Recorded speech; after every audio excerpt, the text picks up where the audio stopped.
payons tout pour le candidat. Ça, je l'ai mentionné, c'est bon ça, ouais. Je l'ai mentionné, oui. La seule chose que le candidat a payé, c'est s'il a besoin de traduire des documents et une fois qu'il arrive, il a un loyer et tout ce qui va derrière. Donc, c'est les documents à traduire que le candidat a à faire. S'il a besoin de payer pour un casier judiciaire, c'est lui qui doit le faire. Mais nous, on se charge des données biométriques, du billet d'avion. On essaye de, en ce moment, travailler avec Air Canada pour trouver des forfaits pour ces candidats-là parce qu'on prend... Merci.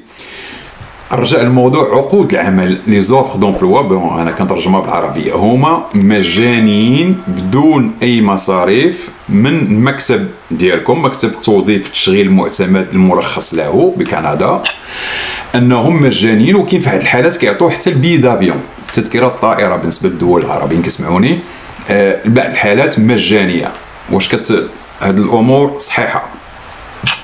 Oui, alors je valide l'information. Il faut savoir qu'il n'y a aucun frais à la charge de l'employé, excusez-moi.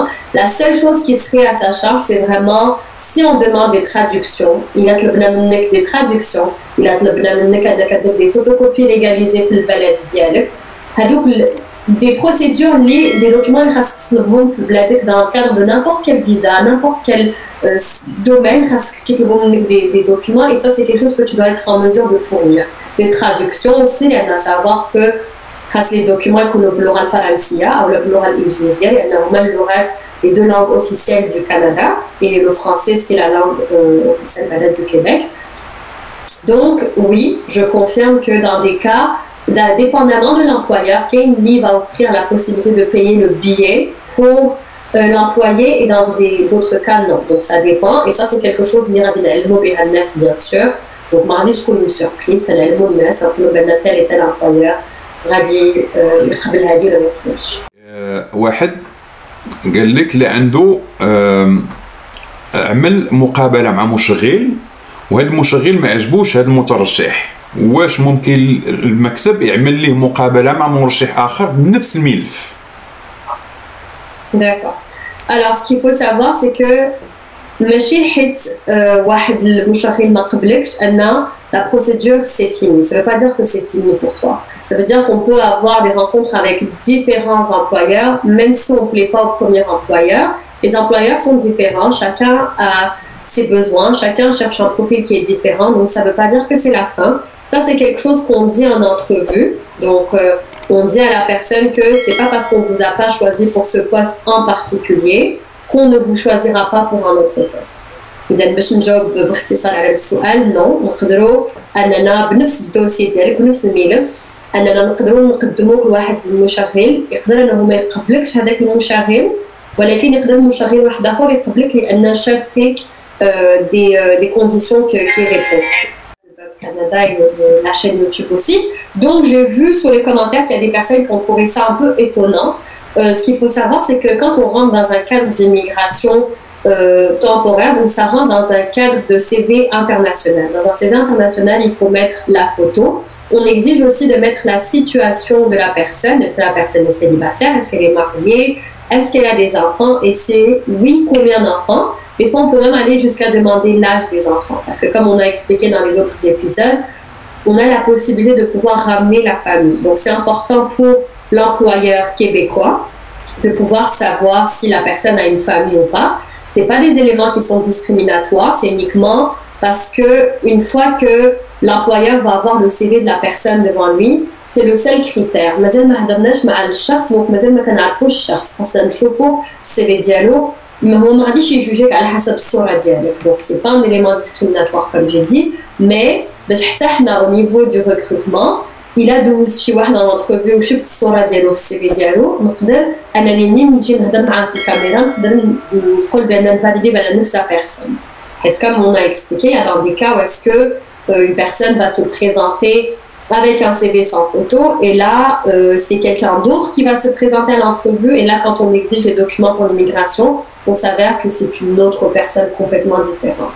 Donc باش نتفاداو هاد المشاكل هادو باش نتفاداو ان يوقعوا ce genre de situation يقدروا كيضيعوا الوقت l'employeur كيضيعوا الوقت le candidat aussi لأن au final c'est une procédure qui va aboutir à rien on prend les mesures nécessaires en amont et on demande une photo dans le CV avec la situation de la personne, donc son état matrimonial. On demande aussi la date de naissance de la personne parce qu'il faut savoir que l'âge est important aussi. Donc, et on demande aussi bien sûr un CV qui est représentatif, qui est écrit de façon éloquente, donc qui explique vraiment qui on est, les expériences qu'on a fait complètes. Donc ما نديروش الجمل باختصار، ما نكتبوش مثلا انني هنعطي exemple j'ai travaillé au Carrefour. Oui, mais il faut dire c'est quoi qu'on a fait au Carrefour, c'est quoi la position qu'on a occupée et c'est quoi les tâches qu'on a effectuées. C'est très important aussi. Migration temporaire, donc ça rentre dans un cadre de CV international. Dans un CV international, il faut mettre la photo. On exige aussi de mettre la situation de la personne. Est-ce que la personne est célibataire? Est-ce qu'elle est mariée? Est-ce qu'elle a des enfants? Et c'est oui, combien d'enfants? Des fois, on peut même aller jusqu'à demander l'âge des enfants. Parce que comme on a expliqué dans les autres épisodes, on a la possibilité de pouvoir ramener la famille. Donc, c'est important pour l'employeur québécois de pouvoir savoir si la personne a une famille ou pas. Ce n'est pas des éléments qui sont discriminatoires, c'est uniquement parce qu'une fois que l'employeur va avoir le CV de la personne devant lui, c'est le seul critère. مازال ما هضرناش مع الشخص، donc مازال ما كنعرفوش الشخص، خاصنا نشوفوا السي في ديالو، ما هو ما غاديش يجوجيك على حسب الصورة ديالك. Donc c'est pas un élément discriminatoire comme j'ai dit, mais باش حتى حنا au niveau du recrutement إلا دوز شي واحد dans l'entrevue وشفت الصورة ديالو في السي في ديالو، نقدر أنني منين نجي نهضر معاه في الكاميرا نقدر نقول بأن نفاليدي بأن نفس la personne. Parce que comme on a expliqué, il y a dans des cas où est-ce que une personne va se présenter avec un CV sans photo et là c'est quelqu'un d'autre qui va se présenter à l'entrevue et là quand on exige les documents pour l'immigration, on s'avère que c'est une autre personne complètement différente. Donc باش نتفاداو هاد المشاكل هادو، باش نتفاداو ان يوقعوا ce genre de situation اللي يقدروا كيضيعوا الوقت l'employeur, كيضيعوا الوقت le candidat aussi. لأن au final c'est une procédure qui va aboutir à rien. On prend les mesures nécessaires en amont et on demande une photo dans le CV avec la situation de la personne, donc son état matrimonial. On demande aussi la date de naissance de la personne parce qu'il faut savoir que l'âge est important aussi. Donc, et on demande aussi bien sûr un CV qui est représentatif, qui est écrit de façon éloquente, donc qui explique vraiment qui on est, les expériences qu'on a fait complètes. Donc ما نديروش الجمل باختصار، ما نكتبوش مثلا انني هنعطي exemple j'ai travaillé au Carrefour. Oui, mais il faut dire c'est quoi qu'on a fait au Carrefour, c'est quoi la position qu'on a occupée et c'est quoi les tâches qu'on a effectuées. C'est très important aussi. Parfait, merci. رجع الموضوع عقود العمل لي زوفر دومبلوا، بون انا كنترجمها بالعربيه، هما مجانيين بدون اي مصاريف من مكتب ديالكم، مكتب توظيف التشغيل المعتمد المرخص له بكندا، انهم مجانيين. وكاين في هذه الحالات كيعطيو حتى البي دافيون، تذكره الطائره بالنسبه للدول العربيين كيسمعوني، بعض الحالات مجانيه. واش هاد الامور صحيحه؟ Oui, alors je valide l'information. Il faut savoir qu'il n'y a aucun frais à la charge de l'employé, excusez-moi. La seule chose qui serait à sa charge, c'est vraiment si on demande des traductions. Il y a des traductions, il y a des photocopies légalisées pour le ballet dialogue. Des procédures liées, des documents dans le cadre de n'importe quel visa, n'importe quel domaine, des documents, et ça c'est quelque chose que tu dois être en mesure de fournir. Des traductions aussi, il y a à savoir que les documents comme l'oral faransia ou l'oral indonésia, il y a même l'oral les deux langues officielles du Canada, et le français c'est la langue officielle du Québec. Donc oui, je confirme que dans des cas, dépendamment de l'employeur, Kenny va offrir la possibilité de payer le billet pour l'employé et dans d'autres cas non. Donc ça dépend et ça c'est quelque chose bien sûr. Donc mardi je trouve une surprise, c'est tel et tel employeur. Emploi disponible, vous avez deux onglets comme le monsieur l'avait expliqué la dernière fois, il vous a montré comment trouver les offres d'emploi disponibles et comment soumettre une candidature qu'on appelle une candidature qui est spontanée. Donc, pour les offres d'emploi disponibles en ce moment, une fois quand on rentre sur la plateforme, les titres d'emploi, donc le nom de la position, Et ça peut être un indice qui peut aider les gens. Le nom du restaurant, ça veut dire que c'est un emploi actif. Comme on avait expliqué, il y a des emplois qui sont actifs et d'autres emplois qui sont passifs. Pour les emplois actifs, ça veut dire l'emploi qu'on est actuellement en train de chercher à combler.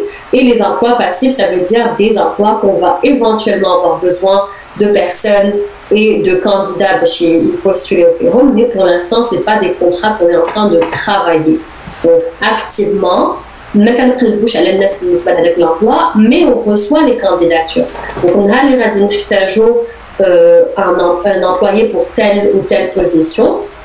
On va aller revenir vers l'emploi en tant que tel et on va faire مثلا كيكونوا جاليه مغربيه ساكنين في الامارات مثلا هذوك الناس كنقبلوهم بيان سور لان واخا يكونوا ساكنين في الامارات يقدروا حتى هما يقدموا واخا ما تكونش في البلد اللي نتايا منه واخا ما تكونش عندك مثلا جواز سفر من داك البلد tant que tu as la possibilité d'aller dans le consulat ou à l'ambassade de ton propre pays pour avoir tes documents, bien sûr, tu peux postuler sans problème. On parle anglais et on parle français aussi. On a beaucoup de personnes de vraiment différentes nationalités qui travaillent avec nous, donc on a un peu vraiment beaucoup de langues qu'on peut comprendre. Par contre, ce qu'il faut savoir, c'est que نقدر نتواصل معنا باللغة الإنجليزية ولكن الشرط باش تقدر أنك تحصل على عقد عمل خاص تكون كتكلم باللغة الفرنسية. C'est ça. C'est une obligation. Merci. Bon, ça, c'est les autres.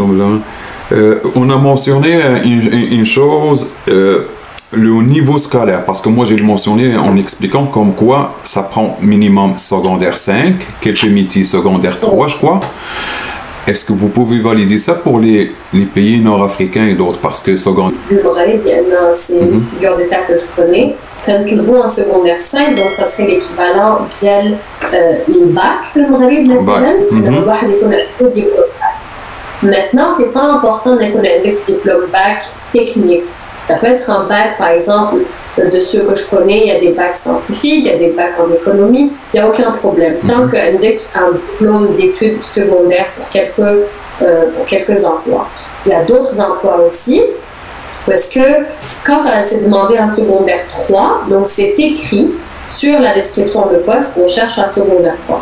Maintenant, si je peux donner un petit conseil, c'est toujours mieux de pouvoir aller sur Internet, parce qu'on peut trouver ce genre d'informations sur Internet, et on écrit par exemple secondaire 5, c'est quoi l'équivalent par rapport au pays où est-ce que la personne réside.